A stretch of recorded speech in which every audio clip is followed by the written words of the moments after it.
بسم اللہ الرحمن الرحیم۔ السلام علیکم۔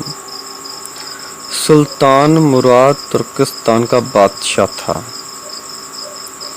اس کی حکمرانی اس قدر پھیلی ہوئی تھی کہ سائیوں کی بڑے بڑے حکومتیں اس سے ڈرتی تھیں۔ ایک دفعہ کا ذکر ہے، اس کے دل میں ایک نقشہ تھا مسجد کا۔ اس نے انجینئر کو بلایا اور نقشہ اس کے سامنے رکھ دیا کہ اس طرح سے آپ ایک مسجد کی تعمیر مکمل کیجیے۔ خیر وقت گزرتا گیا، آہستہ آہستہ مسجد بھی بنتی گئی۔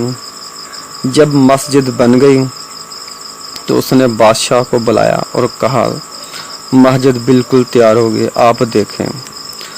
جب بادشاہ نے مسجد دیکھی تو اسے کچھ جگہوں میں نقصان نظر آیا، جہاں ٹھیک نہیں ہے، جہاں ٹھیک ہے۔ بادشاہ کو جو گوارا نہ ہوا، اسے غصے سے وہ کانپنے لگا۔ اس نے حکم دیا اس انجینئر کا ہاتھ کاٹ دیا جائے۔ حکم ملنے کی دیری تھی، جلاد نے آ کر اس کا ہاتھ کاٹ دیا۔ انجینئر کو اور کچھ بھی نہیں سوجا، وہ سیدھا قاضی کے پاس گیا۔ اس نے قاضی کو سارا قصہ سنایا، ایسے ہوا، اس نے میرا ہاتھ کاٹ دیا۔ اس نے بادشاہ کو بلایا قاضی نے، تو اس نے کہا اپنا ہاتھ آگے کیجئے۔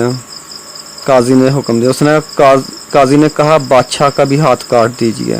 جس طرح سے انجینئر کا ہاتھ کاٹا گیا، اسی طرح بادشاہ کا بھی ہاتھ کاٹ دیجئے۔ اس کو بھی تکلیف ہونی چاہیے اور اس کا بھی خون بہنا چاہیے، اور اس سے پتہ چلے بلا وجہ کسی کو سزا دینا اچھی بات نہیں۔ بس اتنی بات سی، بادشاہ نے بھی ہاتھ آگے کر دیا۔ جب اس انجینئر نے دیکھا تو اس کی چینخیں نکل گئی۔ اس نے کہا رک جائیے، میں نے اس کا گناہ معاف کیا، اپنا خون معاف کیا، اس نے جو مجھے تکلیف دی تھی۔ میں کسی دباؤ کے میں نہیں ہوں، میں نے اسے سب کچھ معاف کیا، آپ اس کا ہاتھ مت کاٹیے گا۔ بادشاہ نے جب یہ سنا تو بادشاہ کی جان میں جان آ گئی۔ بادشاہ نے وہ تو اسے کچھ نہیں دے سکتا تھا، لیکن اسے اتنا کا سامان مال دے دیا، زیورات دے دیے، وہ ساری زندگی بیٹھ کر کھا سکتا تھا۔ لیکن جو قاضی تھا وہ مسلمان تھا، اور مسلمان یہ نہیں دیکھتا تو یہ بادشاہ ہے تو چاہے یہ کوئی مزدور ہے، جس کی جو گناہ گار ہوتا ہے اس کو سزا ضرور ملتی ہے۔